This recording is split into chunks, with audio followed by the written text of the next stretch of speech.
Vamos lá, galera. Vamos falar sobre esse jogo. Conto com vocês, tá bom? Aquele movimento padrão, faço análise da partida, depois parto para ler comentários de vocês, coletiva do Renato, as explicações para a vitória e tudo mais. Eu tô realmente feliz com esse jogo, cara. Eu estava muito preocupado mesmo. Mas vamos lá, vamos falar do jogo. Bom, galera, para começar essa análise, a gente tem que falar da escalação. Conta aqui para mim. Quando sai a escalação, você vê lá os 11 nomes, o que você pensou? Fala a verdade. Fala a verdade. Você achou que ia dar ruim, né? Claro. Você é um filho de Deus. Você pode até ter dons mediúnicos, ser sensitivo. Algumas pessoas podem prever o futuro, mas eu acho que os normais, quando viu a escalação com René na lateral esquerda, Thiago Santos no 3 volantes, primeiro 3 volantes, Thiago Santos no meio, Everaldo ainda, você pensou, Renato botou esse time aí para tentar o milagre do empate. É ou não é? Fala a verdade. Seja honesto com você mesmo, porque eu tô sendo honesto aqui. Eu achei que ia dar muito ruim. E a beleza, a graça do futebol é essa.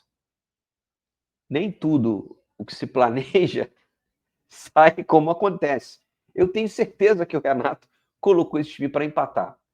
E o Fluminense fez uma partida muito boa. Já antecipando aqui, para mim, foi o melhor jogo do Fluminense sob o comando do Renato Gaúcho.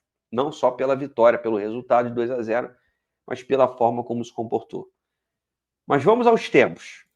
Começa a partida. Como é que foi a história do primeiro tempo? O primeiro tempo começa lento, gente. O Fluminense entra com um time teoricamente mais defensivo, sem a bola. O Fluminense marcava ali num 4-1-4-1, né? E com a bola, o Fluminense ele fechava ali duas linhas de 4, o Nonato um pouco à frente e também o Everaldo, o Nonato fazendo uma função de meio armador. Quando recuperava, jogava no 4-1-4-1, o Thiago Santos na frente da zaga, Martinelli e Nonato na mesma linha. Mas como eu disse, o início do jogo era chato, era lento, muito lento. O Inter parecia estava de férias, uma preguiça danada, e o Fluminense ali tocando bola na dele. O Internacional com muita dificuldade de penetrar no nosso sistema defensivo, não conseguia nem pelos lados, nem pelo meio. Então trocava muitos passes sem objetivo. E o Fluminense também trocava passes com alguma lentidão no início do jogo, mas era algo relativamente tranquilo. O Fluminense, aqueles 15 minutos iniciais que todo time da casa coloca de pressão, isso não aconteceu em momento nenhum. Por mérito do Fluminense e uma preguiça danada do Internacional. Até que aos 10 minutos sai o gol tricolor, numa rara jogada, que eu poucas vezes vi no Fluminense nesse ano, seja com o Mano ou com o próprio Renato. Essa jogada começa com o Samuel Xavier, que dá no Ares, devolve no Samuel, e ele dá uma pifada maravilhosa com a parte externa do pé, acha o Serna, que ganha na marcação. O Serna é um jogador forte, ágil, e também com a parte de fora do pé, abre o placar 1-0 Fluminense. Uma jogada muito bonita, muito tempo que eu não via uma jogada que não tivesse participação do Arias e mais um jogador. Tem participação de 3 atletas. Então, isso é muito legal, não ficar só dependendo do Arias o tempo todo. O Inter só começou a incomodar um pouquinho a partir dos 22 minutos ali. O primeiro chute dos caras foi aos 23 e para fora, não foi nem um chute no gol. O Fluminense, quando recuperava a bola, tinha campo para jogar. E usava muito o Samuel Xavier e o Arias. E por falar no Arias, ele foi, para mim, o destaque absoluto do primeiro tempo. Esse cara é, assim, pro adversário, o Arias é um desgraçado. Porque tu não consegue tirar a bola dele. Ele dribla você, ele bota a bola na frente, ele volta para marcar, ele toca, ele lança. Irmão, o primeiro tempo do Arias assim, é para deixar o adversário louco de raiva, tonto. E a gente maravilhado com esse colombiano maravilhoso, né? Um jogadoraço. O Arias é um negócio impressionante. O Fluminense foi bem melhor do que o Internacional no primeiro tempo, controlou completamente a partida, não teve qualquer ameaça no primeiro tempo, impediu o Inter de trocar passes, chegava ali na intermediária, nossa, o Inter não fazia nada, cara. Era impressionante. E você olha para a escalação, você pensa, pô, Thiago Santos no meio vai dar ruim, e não deu ruim. O Inter também fez um jogo, da mesma forma que o Fluminense fez uma partida muito acima do que costuma fazer como visitante, o Internacional, por sua vez, também fez um jogo horroroso. Então, as duas coisas aconteceram. O Fluminense fez um jogo muito bom, muito acima, e o Internacional, que não faz o bom brasileiro, salvo engano, só tem 2 vitórias, 11 pontos. Uma preguiça danada, uma falta de qualidade e de intensidade no jogo. O Fluminense não tem nada a ver com isso. E jogou bem, né? A gente esperava o Fluminense administrando, retrancado, não. O Fluminense foi para cima, tentou criar oportunidade. Não criou muito. A verdade é que de chance criada mesmo, o Fluminense teve 2. O gol e uma finalização do Arias, que foi para o lado esquerdo do Antony. O Inter teve uma finalização do Wesley torta para fora. Foram só esses 3 lances no primeiro tempo. Mas falando de volume, de controle, de tranquilidade, o Fluminense fez um primeiro tempo extremamente maduro, extremamente consciente, tranquilo, como se o Beira-Rio fosse a nossa casa. Né? Foi realmente o melhor tempo, sem dúvida, sob o comando do Renato Gaúcho. E é legal falar isso, porque quando você diz que o time jogou bem, pressupõe, jogou bem, então criou várias chances. Gente, quantos times vão criar várias chances contra o Internacional no Beira-Rio? Também não é assim. Então, você tem que valorizar outros aspectos do jogo além das finalizações. Claro que elas são importantes. Claro que você tem que chutar gol, você tem que criar oportunidade. Mas você pode ser dominante e melhor que o seu adversário de outras maneiras. Defensivamente, o Fluminense foi soberano e durante bom tempo do primeiro tempo teve mais posse, controlando, deixando o Inter, que, como eu disse, numa morosidade danada também, ficava olhando o Fluminense trocar os passes. O Tricolor não tem nada a ver com isso, então foi o primeiro tempo, até aqui, o melhor sob o comando do Renato Gaúcho. E como é que começa o segundo tempo? Começa da mesma maneira que terminou o primeiro. O Fluminense gerindo a partida, sem ficar retrancado, né? Atacava o Inter com Arias liderando, né? Com a nossa grande referência técnica. E o Arias, no primeiro tempo, aliás, no segundo tempo, começou também a ter mais liberdade. De vez em quando ele trocava com o Serna, ia para o lado esquerdo, ia para o meio. Teve uma finalização com o Nonato, que o goleiro pegou. O Inter também começou a chegar. E aí, assim, a partir dos 15, 18 do segundo tempo, o jogo muda um pouco. O Inter cresce, o nosso meio-campo cansa. E quando o meio-campo de um time cansa, o que acontece? Ele se retrai. E aí o Renato começou a perguntar para os jogadores: tá bem? Consegue continuar? Tá bem? E aí ele tira o Thiago Santos no momento capital do jogo. O Inter já era melhor, já tinha crescido no jogo e tinha ganhado o nosso meio-campo. Então o Renato tira o Thiago Santos, já morto, e coloca o Lima para tentar voltar a preencher o meio. Àquela altura tinha perdido. Depois o Renato tirou o Samuel Xavier e o Serna botou o Guga e o Paulo Baia. A gente pensa, opção Paulo Baia, meu Deus do céu. A gente vai sofrer. E a gente sofreu. O Inter não criou um monte de chances, claro que não, mas ficou rondando a nossa área ali o tempo todo. O Roger Machado botou o Tabata, para mim foi o melhor jogador deles, ficou enchendo o saco ali no nosso lado esquerdo, do lado do René. E aí eu já comecei a ficar nervoso. Falei, essa bola tá rondando muita área, o Fluminense não tá mais ficando com a bola. O jogo começou a ficar perigoso. A partir dos 30, o Fluminense parou de jogar completamente. Aí era só, pegava a bola e devolvia. O Everaldo, de novo, o cara que destoou do Fluminense, não conseguia segurar uma bola, batia e voltava e o Inter atacando. Falei, cara, esses caras não estão jogando nada, mas estão o tempo todo com a bola rondando a nossa área, se em algum momento vai dar problema. Eu já nervoso, eu comecei a suar e a mão ficando fria. Não é possível. Até que, isso que eu falo, futebol é maravilhoso, né? Aparece aí o nosso Ninja Gaiden, nosso Assassin's Creed, Renato Gaúcho ter colocado ali o Paulo Baia. E aí, gente, aos 37, o Fluminense mata a partida no momento capital. O Inter estava pressionando muito, estava empurrando cada vez mais o nosso time para trás. Paulo Baia foi lançado. Chuta fraco, chute fraquinho. Falei, o goleiro vai pegar. Daqui a pouco, eu tô vendo o Antony assim. E a bola vai no gol. Falei, mas peraí, gol?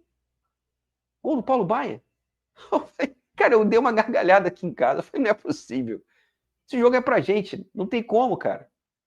Paulo Baia chutou mal, a bola desviou, mas o goleiro também deu uma frangada bonita. Ele podia ter pego ali, mas que se dane. Gol do Fluminense matou o jogo.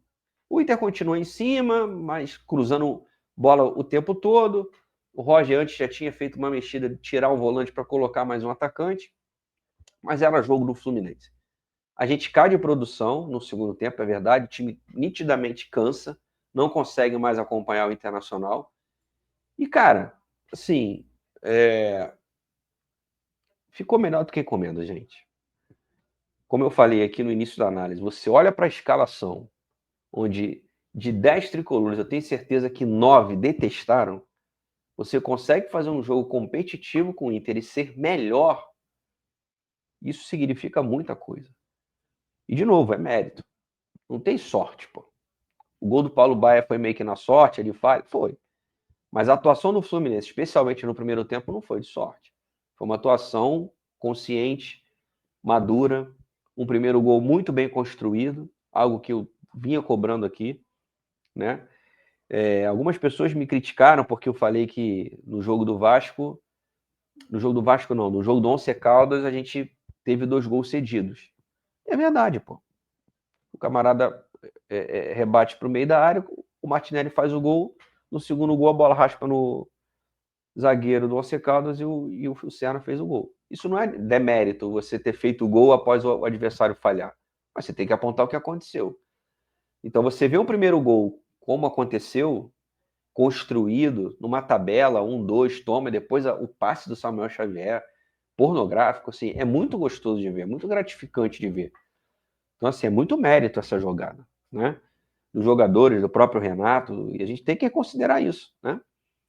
E a gente não enfrentou um adversário qualquer. Agora não tem, pegamos um time fraco, ganhamos. Não. O Fluminense pegou um time que é do nível dele, técnico, um pouquinho abaixo, um pouquinho acima, do mesmo nível, e foi lá dentro e ganhou, cara. E ganhou com autoridade, ganhou com tranquilidade, o que é mais, assim, assustador para os caras. Você ir para o Beira-Rio, não estava cheio, enfim, uma temperatura agradável para poder jogar bola e a gente fazer o primeiro tempo como fizemos. Destaque absoluto para John Arias, gente. Assim, o que é esse jogador, cara? É monstruoso. É um negócio espetacular o John Arias. Né? Com ele não tem negócio de controle de carga.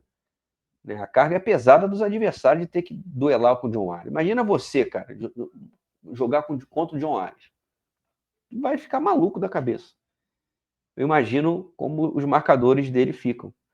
Então, assim, fez um primeiro tempo assim, sublime. O cara botou a bola, irmão, me dá essa bola aqui. Eu sou dono desse primeiro tempo aqui, e foi. No segundo cai um pouco, o Fluminense recua e tal. O Serna também. O Serna é, como a galera está dizendo nas redes sociais, é a experiência Serna. Né? Assumiu hoje a vice-artilharia do Fluminense com 7 gols.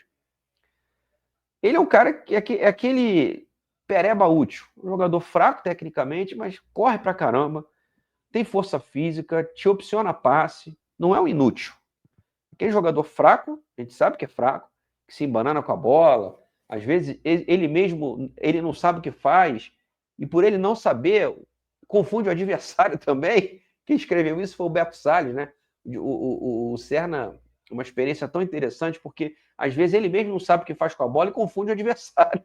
Confunde ele, Serna, e o adversário, e acaba saindo alguma coisa. E ele fez um gol muito legal. Eu acho que já passou da hora do Renato esquecer o Everaldo definitivamente. De novo destoou. Nossa Senhora, a bola morre quando chega perto do Everaldo. Porra, põe o Serna jogando de falso 9 ali. Coloca um ponta ali, o Riquelme, Lavega, até o Paulo Baia, bicho. Mas tira o Everaldo, põe o Serna ali. Eu tenho certeza que o Serna ali como centroavante, como falso 9, o segundo atacante ali, saindo da área, vai ajudar muito mais. Então, para mim, esses foram os 2 destaques da partida. O Samuel Xavier e René muito bem. René, de novo, defensivamente impecável. Não cometeu uma falha. Ofensivamente, não entrega tanto, que não é a característica dele. Samuel Xavier usando muito as jogadas por dentro, né? Deixando o Arias levar para o canto. E depois isso inverte um pouco, né? O Arias, às vezes, flutua mais em campo.